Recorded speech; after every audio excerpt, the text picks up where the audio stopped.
welcome to episode, I think this is 4 now, of the No Days Off podcast. Today I feel like I say this every single time, but I'm super excited because we have the one and only Mandie from Black Ice Bikinis.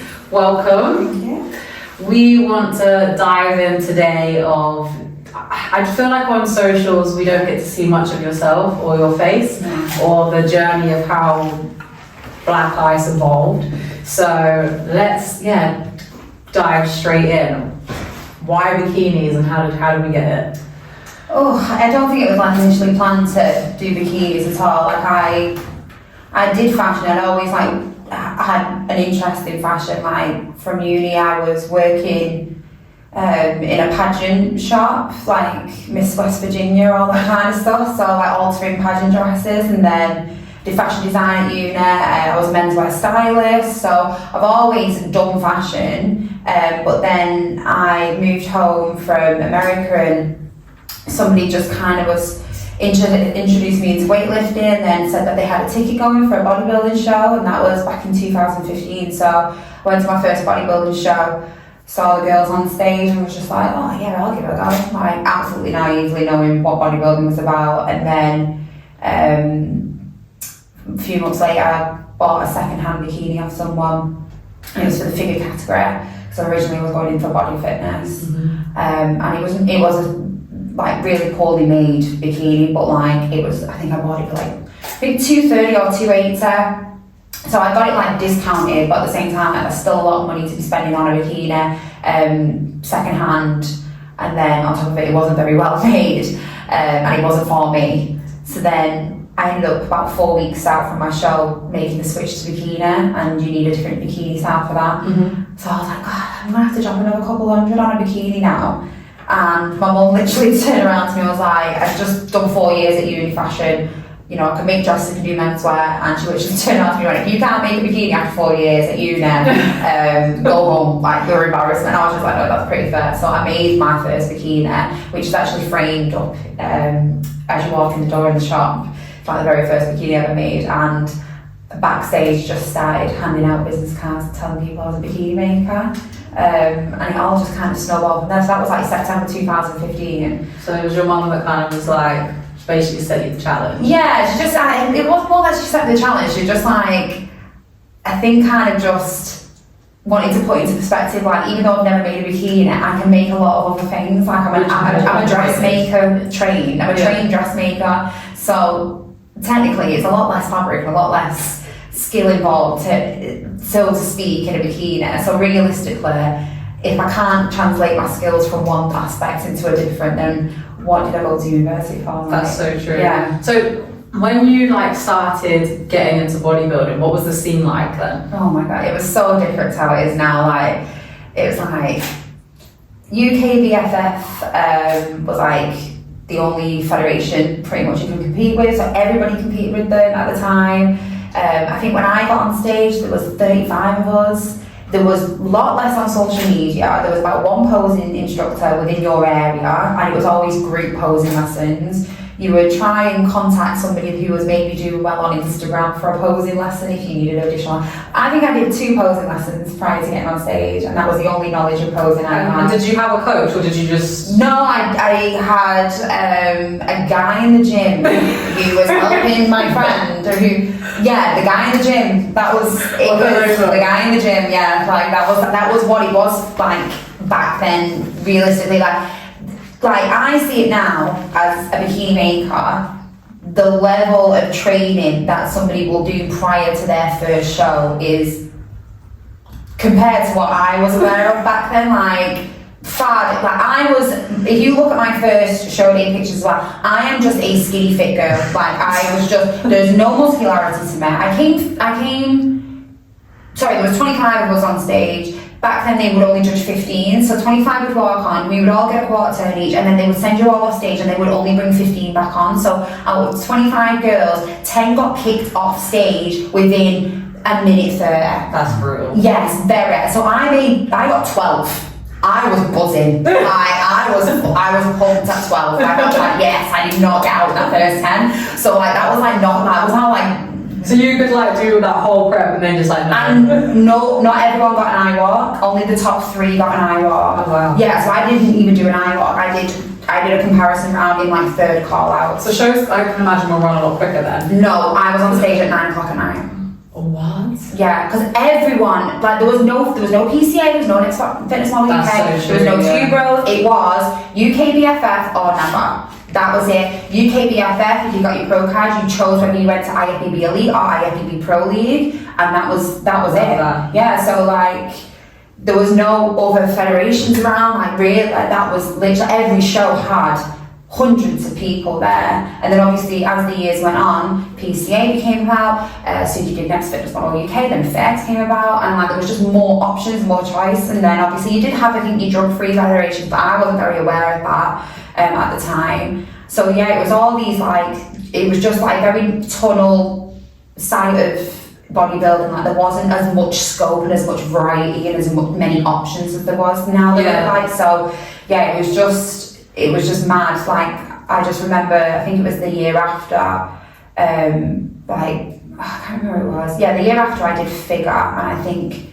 I did a Scotland show, and then maybe Leeds 2 weeks later or something. And even then, them shows were like the audience and the amount of people who would just be at one show was ridiculous because there wasn't as many shows within the federations either. So it was like if you wanted to do a show, there was only so many to choose from with so many federations. There wasn't as much variety at all as there is now. There's so much choice. I feel like that's like, I have a lot of people like speak to me in the gym who are getting interested in bodybuilding, and they always say, what federation do I go for? And it's there's so much choice now, and it is quite hard. And I feel like the only way that you can actually really know which ones for you is by doing them. Exactly. Like I know for me as well, like just like with federations, you've got to choose like, well, which style of posing do you like? Some girls do not like, for instance, the IFBB style posing. They prefer like I think they call it standard bikini posing or PCA Next Fitness Model posing. And then other girls don't like the front pose, which is like that. They prefer the IFBB posing. So you've kind of got to decide which posing as well. Now there's a lot of figure where you get to pose with your hands up, and then there's the other federations that do the more traditional like body fitness posing that I did when I was figure back with UKBFF. So yeah, you got to, and then as well there's federations that require a specific amount of bum coverage, and then others where they're a lot more lenient, you can like everything's within good taste, so they're a bit more flexible. And then there's, for instance, IFBB where you've got to have the set style bikini for IFBB. So again, it's, do you want to spend a lot of money on bikinis, or do you just want one bikini that you can wear for multiple shows? And if that's the case, you end up having to rule out certain federations because of their requirements. Yeah, it's expensive, isn't it? It's very expensive. How long did you compete for? Not long. So I did one show in 2015. I did 2 shows in 2016, which were like 2 weeks apart. And then I did a bit of hiatus to focus on the business. And then I was opening my first shop, and I thought it would be, I also broke up with an ex. So I just felt like it was like a nice way for me to just like, I'm on my own now. I'm opening up a new shop. It's kind of like free advertising in a way, because I'll be wearing my own bikinis, taking pictures of my own shop of like stuff that I'm working on. On stage, I'll be wearing my own bikini stuff. And also PCA was relatively newish at the time. I think they came around like 2017 when I started getting a bit more familiar with them. So 2019, I really wanted to, a lot of my clients, a lot of them, like I'd say like 80% of my clients were competing with the PCA in 2018, 19. So I really wanted to get to know that federation more. So I thought, right, well, I will compete with the PCA. And that way I'll get to understand how their stage running works and how the procedures work and how like their suit styles that they like and stuff. And purely, I don't know how, but Ryan, the head judge, knew that Mandie Nugent was the designer of Black Ice Bikinis. And later on in 2020, I got contacted by him asking me if I was gonna, it might have been 2020, it might have been 2019, but I just remember him, I think it was late 2019, him contacting me being like, hi Mandie, I was just wondering if you're planning on competing again. And I was like, shit, like I don't want to compete again, like I do not like competing personally, mate. Like I was like, oh, well, what do I say to this head judge who's asking me if I'm going to compete again? And I was just like, not at the moment, why do you ask, kind of thing. And he was basically asking, like, I see 400, 500 women a year. That's amazing. Yeah, so basically you're saying like we think you've obviously probably got the potential of a good eye for judging, based on the fact that you see so many different types of like competitors. So we would like to bring you on for training for judging. And I was like, yes, easy, yes. That's fine with me. Like, as long as you're not asking me to get on stage, I'm like, that's fine. I can be judging. Yeah, so I did shadow judging and training for judging for PCA, so now I'm a PCA judge. So I've been doing that for 4 years. How did then, so from going from making your own like first bikini, how did you then build up the first initial part of the business to get to that point of being PCA? Yeah, so I actually had an office job. I was a production manager, like they call it an import merchandiser for a clothing company. So that firm would like run factories, and I had accounts with Primark, Topman, Topshop, Burton's. They were my accounts, and I managed their production lines on knitwear.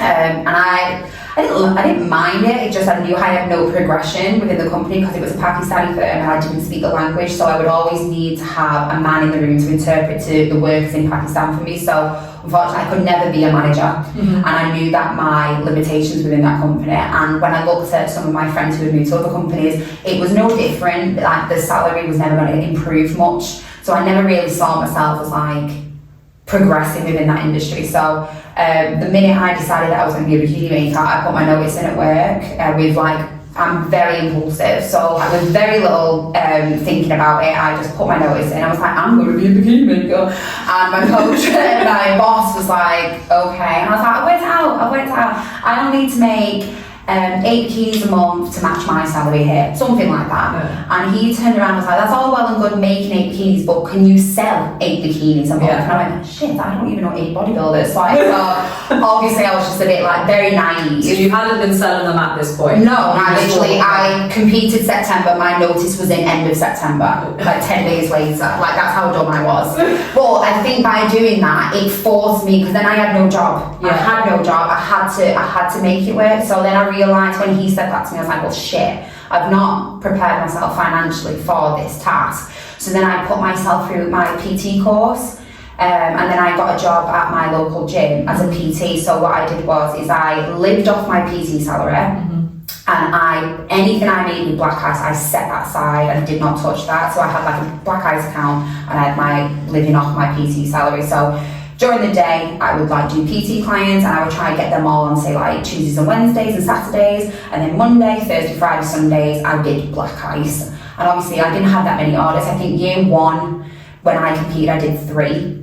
And then the year after I did 15, and then I think I remember breaking 50, and then I remember breaking 100, and now I do like maybe 500, like 400 made to measures plus quick shifts. So like, and now we do men's. So we do about, I would say on average, just between 400 and 500 a year, bikini wise. And so when you started, obviously now social media is very like predominant, and you know, it's, I think especially with the fact that you've already built your business, I guess it's, correct me if I'm wrong, it's a little bit easier to get that reach now, like with socials. Yeah, I mean, I always find I'm not social media savvy. I'm not. I don't understand how. I think it was great. I like social media. Like I like doing videos and my posts, but I don't understand how people go viral. I don't understand like what hashtag works and what doesn't. I don't understand algorithms and stuff like that. So that side of the thing, like I don't check when's the best time to post in a day. I don't know any of that. I don't care about all that sort of stuff. Because at the end of the day, people just want to see what bikinis they can buy. So I will just upload a picture of a bikini. And as well, I sometimes forget to upload. So sometimes the girls have to nudge me and say like, you've not posted anything in 2 days. And I'm like,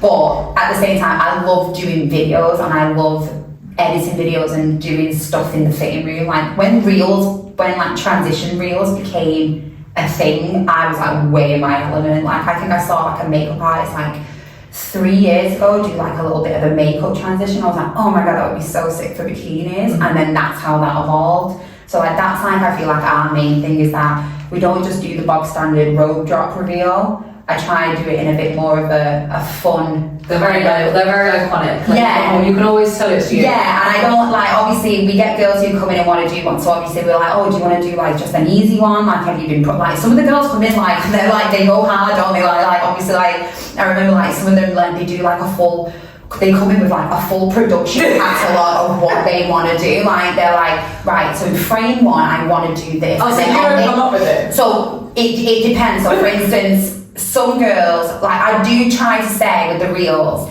if the best outcomes are the ones that the girls have been practicing or they've sent their music or audio ahead of time so we can bounce some ideas off each other.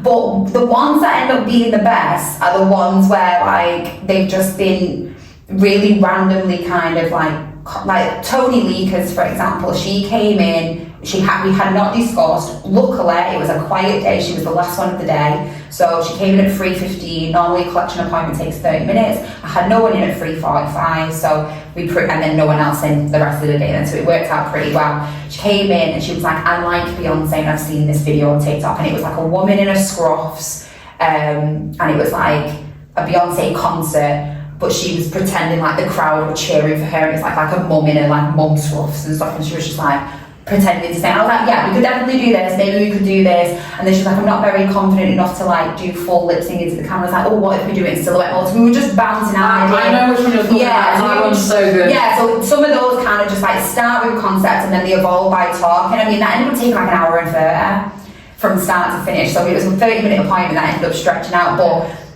not all down. So obviously like what ended up happening was like the light ran out of charge halfway through. I accidentally kicked the tripod, and obviously people know that the camera must stay still for transitions sometimes, so we had to reshoot a couple of things. Like one time we did it with Claire Murphy, like she used the door just out there, and we filmed it all, and I just went to, and I always do a very quick edit on the transition before the client leaves just to make sure that we have got it. And on one of them she turns on the clothing, but like when she's in a regular clothes she turns left, but when she's in a bikini she turned right, and we didn't realise until I did that, like I went, get your bikini back on, girl, we gotta go again. So those kind of ones obviously like but normally 9 times out of 10 we'll like bounce a few ideas before they come in and stuff. They're always really good. I think they work really well. And as I said, like even if I'm just going for Instagram and I see, because sometimes obviously with the algorithm and stuff, I'll see like other bikini pages like that comes up. I'm always like, oh yeah, Black Ice Bikinis, say like, and they make me feel inspired. Yeah. Like, no, I think it's a bit of fun as well. In a world of bodybuilding where everything's chicken and rice, gym, sleep, training, cardio, you know, it's just a nice little,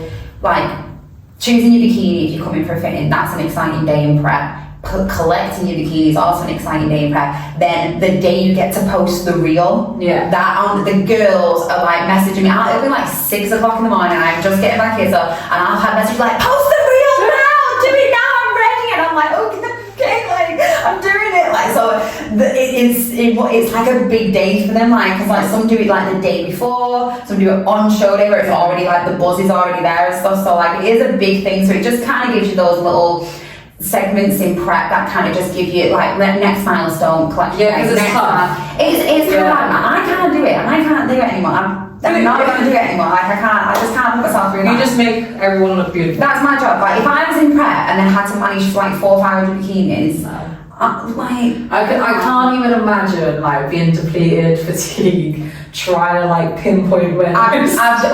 Mistakes do happen, and I'm literally pulled left, right, and centre in this job, which is why like I've got Meg, my assistant, I've got the seamstresses in house. Like so we've got 4 seamstresses. We've got Meg's my other seamstress. She does all my social media. She's like pretty much like my mini me. Like she like handles all my booking, my diary, everything like goes through Meg to get to me. And then we've got all the decorators and stuff. So then if I was like severely depleted on calories, and you know how prep brain fogs everything, if I was too busy focusing on me and inadvertently I fucked up someone's bikini because I'm too busy thinking about me, it just would not fly. It just won't in my book. I'm like, the other way to think about it is like, I'm not saying I'm a good competitor because I'm a shit person. Like I'm the shittest client somebody will ever get. Like I do not follow my prep correctly. I'm the worst person. I don't follow the diet. I will like, you know, people maybe on rep 14 when I should have done 15 because I'm tired. Like and I'll admit that. Like I'm not, but at the time when I prepped, I have naturally good genetics maybe. I don't know, like I did look great, but I know I cheated on prep, and I got away with it. I'll hold my hands up and admit, like I probably won't get away with it now at this generation of bodybuilders, but I definitely got away with it back then. And I feel sorry for if I was to ever take the gold off someone, for someone who absolutely worked there asses off, because I'm like, if that was my client as well, like on the day I competed, I had to go up against paying customers, and I won. And I know I didn't give it 100%, I gave it about 90%, I did not give it 100%. On the day of my shop opening, I got absolutely pissed, I was 4 weeks out. And you still smashed it. I mean, you got to give yourself a pat on the back. But that's the same thing, like if my paying customer knew that at the time and saw they got like second or third to me, that's bad business, and I just cannot I don't have the desire to prep. I think it's nice though that you have respect for the athletes in that sense as well. Yeah, definitely, because the desire for me is never going to be there as much as it would be for them regardless. So let's go from when you got the message from the PCA judge. So at that point, where were you with Black Ice Bikinis, and then how did it? So I would have just competed, and it would have been I think. So it was pre-COVID, so obviously I competed in 2019, like April. I then probably didn't even go to the gym much more after that. Like I just like kind of lacked a little bit of motivation. And then I won a photo shoot with that AK and Hell, on the beach shoot, and I was just like, oh my god, I even said, like, make sure you Photoshop the shit out of me. Because I was just like in shock that I was about to do a photo shoot and I hadn't even been much to the gym. And then literally it was soon after that I think I shadow judged a back end of the year show, like a September show. And then obviously COVID kind of hit. It was either that or it was the same time frame but in 2020. So it was like about a year or within a year after I competed. I can't remember. and how do you find, can you, obviously from making bikinis and doing a bit of judging, when you're fitting people's bikinis, can you tell if they're going to be a good competitor? Yeah. Oh, interesting. Yeah. So secretly, you're judging everyone that comes through the door. Yeah, I'm not like judging them in terms of like how they're gonna look on show day. You can just tell from someone's mentality what stage of prep they're coming to see me at as well. Like now, first timers, it's a different nature of beast because they've never, 9 times out of 10, a first timer has never even done a diet before, so we don't know how much fat they're gonna lose. Like sometimes they're asking me if their wellness or their bikini trainer. I'm like, bitch, we don't know. Like until like all this comes off, we have no idea. So let's just roll with the punches. Like enter bikini. If you end up being wellness, you can just move over on the next show. If you look trained on the day, they will move you anyway. So it's one of those. So, but realistically speaking, I always find there's different kinds of competitors. Like especially with first timers, the competitors that they want to be ready the day they get on stage. So they've been training for 2-3 years before they even think about doing a show. They've been working with a coach for a long time in preparation. Like they've spoken to a coach like, I want to do a bodybuilding show, but I want to be like the best on the day. So they're like, right, we're going to get you on stage in 2026. And it's like, you know what I mean? Like there's them kind of first timers. Then there's first timers who literally woke up one day and was like, oh, what about bodybuilding shows next week? Like, you know what I mean? Like they're going into it very naively, like the first time I did it. And then you've got kind of the girls that are like, and including guys, like the ones that kind of middle ground where they're like, they decided in January they're going to do a show in September, or at the back they went to British finals and was like, I can do this next year. So they've not been doing it for like many years, but they've occasionally been going to the gym and stuff like that. So there's always going to be a mixture of people you see in the fit room. And then obviously you've got the girls who are literally like, they've been doing this a while now, they're chasing pro cards, or they've just been doing it a while because they like the sport and they just enjoy it. Like they're not ever going to get to pro level, but they enjoy the sport and they really love it and stuff. And there's literally such a mixed bag in here, which is why I always say to girls, do not obviously compare yourself to others. And as well, do not worry about it. Like I've had girls as well who have literally since 2019 or 20 been putting their bikinis on hold, saying, oh, well, I'm not ready, I'm going to do it next year. Then 2020 rolls around, oh, then COVID hits, so then it's 2021, oh, I'm still not ready, I'm going to do it 2022, and it's like 2022 rolls around, it's like, oh, like I've been sick and I'm injured and I'm gonna do 2023, I swear. And I'm just like, I've had to literally put it in my terms and conditions, like you get one season after your order date, because there's like a few clients like that where they're just constantly pushing it back. And in my head I'm just like, maybe you just don't like prepping. Yeah. Maybe you just don't like bodybuilding. You've got this niggle in your head that you have to make it on stage. But I always say, especially when people ask me like my opinion on like, oh, what show should I do? Like I don't know if I'll be ready. Like just get on stage, even if you're not, like, I looked a fool my first show. I had the wrong tan on. My bikini wasn't great considering it was the very first bikini I ever made.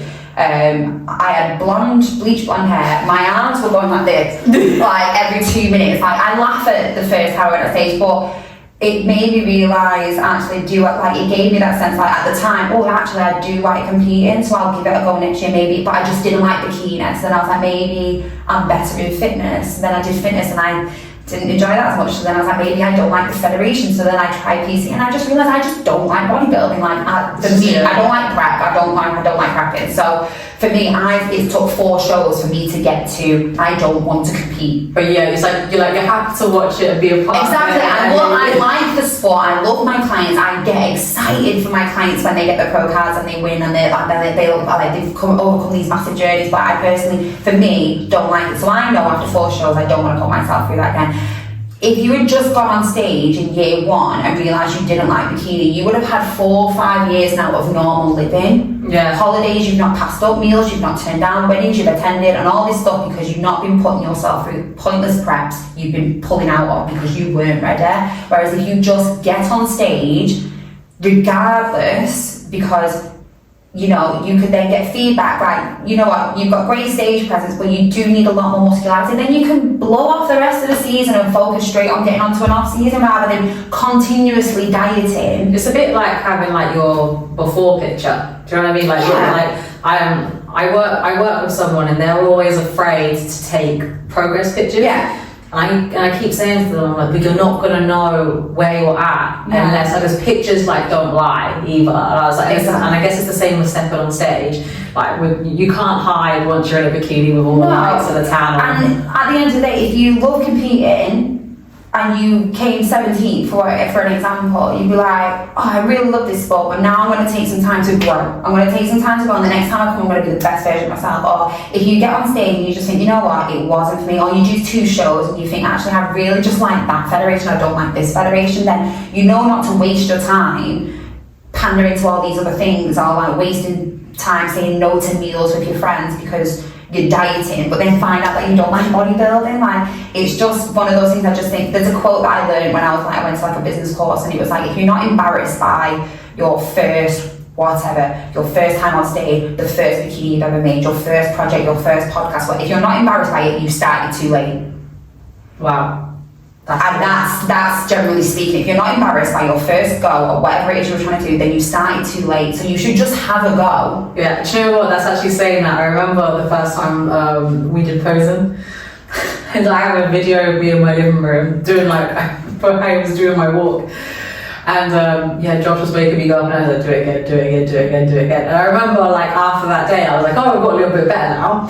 And now when I look at the way that I walk compared to that video, it makes me literally want to throw up. I'm like, what was I doing? It's so horrific. This is what I say to people, at the end of the day, you're entitled to have a shit first show. It's your first show. Yeah. You're entitled to laugh at yourself 4 years down the line when you're holding up your pro card being like, that's where I started. So I just think sometimes, I think a lot of people put so much pressure on themselves to get the sword or to get the gold, but I just think not everyone can win. Not everyone can win, and not everyone can get top 3, and not everybody can take home the sword or the overall. So at the end of the day, it's a great story if you end up loving bodybuilding and turn pro. Well, I started and I got 15th in my first show. Or, it's a great story to say, I did a bodybuilding show, you know what, I got 12 out of 25 and I didn't get kicked off the first 10. So, I don't, it's just one of those things, I just think a lot of people put so much pressure on themselves to be great out the gate, and I just think it's unnecessary. So, speaking of, obviously you're saying your first one wasn't that good. When did you then have the light bulb moment where you're like, I'm fucking good at this?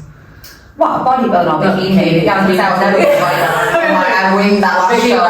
When did you realise that you were starting? Because I would say that you definitely dominate the UK in bikini making. So when did that occur to you? You woke up one day and you just thought, you know what, I'm the shit at this. 2022, I think. I was pregnant with Harry. 2021. And what happened within that year? So bikini I was pretty confident on. Very rarely did I get a customer coming back to me saying there was an issue with fit. So it was it does happen, obviously, especially with video fittings or people who try to order themselves online. If they've done it incorrectly, they'll try to blame everyone else. in terms of, you know, in what to try and get a brand new top or stuff. But I was still relative, like in the grand scheme of things, I was still relatively small, and to remake a £250 bra with one person was quite difficult. So if somebody like had ordered the wrong side cup and then was like saying like, oh, it's the wrong size, I'd have to unfortunately say, well, you know, like, but there was a time when with figure, I was trying to get that American look, like IFBB figure American look, where the knickers kind of scoop up like that, and then at the back kind of like a what are those bell pepper looking things, you know what I mean, where they kind of and I always, it was with Rhea Gale, she was one of my sponsored athletes at the time, and every time she measured a hip bone, she was coming in at like 26 inches, which is incredibly small. That's like a waist measurement. And you know, Rhea's like 5'3", she's very broad, so she's very big, but she's also very tiny. Like, I always used to joke around to her and be like, where are your organs? Like, I have no idea where everything's going right now. But it was just, so her measurements seemed accurate, but they never, the knickers just did not look right ever when I did in line. And we always used to have a battle with her. And then she was coming for a collection, and I remember like making these knickers and thinking they're just like similar to how all your other knickers have looked. Like, I'm gonna just maybe do like a petite fit and see. And then I made it, and I was like, look at this is so tiny, like so tiny based on the measurements.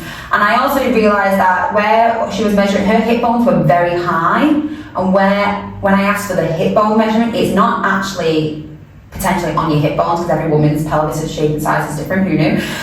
So it's actually kind of considered like the high hip. It's like around the glutes on level with the top of the butt crack. That gives you kind of like the best area of measurement for the knickers.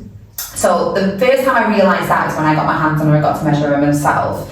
And then when she was coming for collection, I had these two knickers, and I only had time to decorate one. So I just looked at this very tiny knicker, and I was just like, God, I just can't, like, that's not gonna fit. So I went for the bigger one. She put it on, and sure enough, it was too big. I went, right, well, I made this other one, let's just say, put it on, and it fit like a glove. And that's in my head when I realised, I should have known this years ago, but you've got tall fit, you've got regular fit, you've got petite fit, you've got modest fit. There are four main fits you should always have for women, especially because in clothing you've got short girls, tall girls, well, I mean, you know what I mean? So there's got to be that in bikini bottoms as well. A 5'2" girl is not going to have the same crotch width as a 5'7" girl, and they're not going to have the same crotch width as a woman who's had 2 kids.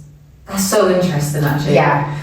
Like, women's clothing in general is complicated, so I can't even imagine having to, because obviously there's such intimate areas, and everyone's are different. Yeah, so when you have children, the skin around like your fufu, as I come back and kids call it, goes a little bit slacker. Not necessarily like droopy or anything, but it just goes softer. So if that figure knicker or bikini knicker elastic cuts right on the borderline of that soft skin, then what ends up happening is, same with person who's breastfed or has loose skin up here, it will spill out. So you've got to have widths that accommodate for those type of women. You've got to have women like fits that accommodate for women who have, for instance, the crotch, like the gusset width is like about 2 inches or something on a standard woman. And width you got to have like about here, like obviously somebody who's like 5'2", there might be like 1.5 inches. So if you have a regular width gusset on a short woman, then what will end up happening, and then they have like full crystal wear, those crystals will have nowhere to go. So what they'll do is they'll bowl down between the legs and essentially make that woman look like they got a penis on stage. Oh gosh. So you've got to take all these things into consideration. So, and then when Rhea came in and tried those knickers on, she tried the petite fit ones on, and I was like, oh my God, these fit amazing. And then we ended up like sewing something onto the inside of the knicker to help them stay up, and that's when it hit, and I was just like, holy shit, we've done it, Rhea. Like, we bagged this. And then she went into Olympia with like the correct style knicker on, and I was like, that was like when I realised, like, I've got this like nailed now. I know my fits, I know all the technical aspects of bikinis, I know all the time. And like now all the girls call me a boob connoisseur. Like, I just absolutely know everything about boobs, I know everything about skin, I know everything about like collagen in the skin, I know fit, everything. Like, I've just got it like, so now I'm trying to educate my staff on all that as well. You've like, I feel like that's what's different, because you know, I've been elsewhere to get my bikini done, and it was never as an in-depth conversation as like when we had our consultation, and I've learned so much about myself just through my fit-in, which is amazing. I think that's such a like great attribute to have, that you can also like educate other women about themselves and their bodies. Yeah, definitely. Like, I think as well, like, there isn't a one size fits all. And I was a tailor for, I'm a seamstress and I'm a tailor first and foremost. I learned to put crystals on bikinis second. And as well, some, not any big specific brands that I know of, but there's been brands where I've seen where they've refused to help their client with an alteration. And then that client's then been said, come to Mandie, she'll help you. And I've seen the construction of the bikini, and I've just been like, the reason why she's declined to help you, I think, is because she doesn't know how to sew outside of a bikini. So what they've probably done is a YouTube video, picked up some basic sewing skills, learned how to sew a bikini, and that is it. So it's like a one size all fits pattern. So if it's too big or too small, they don't know how to make those alterations. It's also you've got to fit into the bikini. Yeah, that's it. Like, they don't know how to fix. They only know how to sew the bikini. They don't know how to fix it should it need altering. And that's where some of the issues lie. Is like, I understand how to alter and fit. Crystal work I can work out. I work that out after. So that's where like my skill set is I pride myself on the fit of the bikini. Anybody can put crystals on a bikini, in my personal opinion. Anybody can make an ombre or something like that. So I think obviously, like, and I'm very anal about quality. I worked at a company called Nordstrom, and they would allow any return in the company. Like, it doesn't matter if you bought a pair of jeans and decided to turn them into jorts and then tried to return them, they would accept them, because the owner of Nordstrom, or whoever it was, the philosophy was, why pander to the 1% when you can make 99% happy? And I like that philosophy. So like, there may be 1% of girls who have either measured incorrectly, but then try to be like, oh well, actually I needed this measurement. I'm like, I know, but when I'm 6 weeks later, I've made the bikini, it doesn't fit. But then I just think that's 1% of girls who don't follow.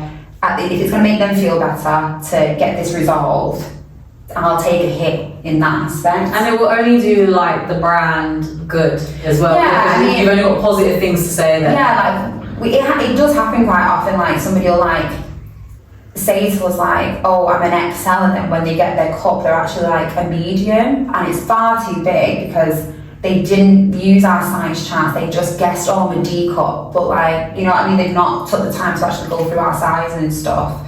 So we just think, right, we'll tell you what, we'll sort you out. We'll probably just, as long as you cover our expenses, so I'll sew it and decorate it, so like I'm not having to pay staff, for example, but cover my costs, and I'll get this new bra out to you or whatever, because at the end of the day, there's always just the 1% who do make a mistake, but it's not worth arguing or making them feel shit 2 weeks out for a mistake that could have been, you know, we can resolve easily. And so I understand there's bikini makers who are just a one-woman band or whatever it is, so they haven't got that in them to do that, whereas I've got 20, I think I've got like 15, I don't even know how many staff I've got. I think I've got about 15, but there's 10 decorators and 5 and 6 in-house. See, when you're that good, you there's 16 of us. Yeah, so there's 16 of us. I've got enough time and people to help people in those kind of situations, so yeah, so we can obviously resolve those. So I know you have to jet off really soon, but to kind of wrap this up, I would say, what can we expect from you going forward, and do you have any advice for the audience who are starting a business? Just start the business. If you've got an idea, just run with it. It does take a lot of planning, and always start small. Don't run before you can jump. Like, I always say, like, don't like just go big and go big on the spending. Just start small. Say yours, and like for instance, I only started with like 6 fabrics. I only started with a small collection of crystals. I only started with buying Primark bras and cutting them up and using those cups before then I ordered 4,000 bra cups. So always, I just think, just start whatever you want to do. I'm not afraid of failing. If it fails, mate. Like, it is what it is. I started a swimwear range, didn't take off, so you know, Black Ice Beach is no more, so you can, you know, it happens. But at the end of the day, if you just start and you just go for it and be impulsive but be safe at the same time, then you can't really go wrong. And then my goal for next year is to be one of the market leaders in America. Wow. So I've got some behind the scenes plans going on, which I've always spoke too soon, and then obviously I'm a bit erratic, so I've got some plans. My goal is to be a market leader in America. That's my main goal. So how I get there is, who knows, but I've got some plans anyway. Well, I'm really excited, and thank you so much for joining us. I would just like to redirect everybody to the No Days Off website, where you can use my code Courtney20 for 20% off Thank you for watching. Like, share, subscribe, and we'll see you in the next one. Woo! It's fun. That was a bit of a quick wrap up. That's all right.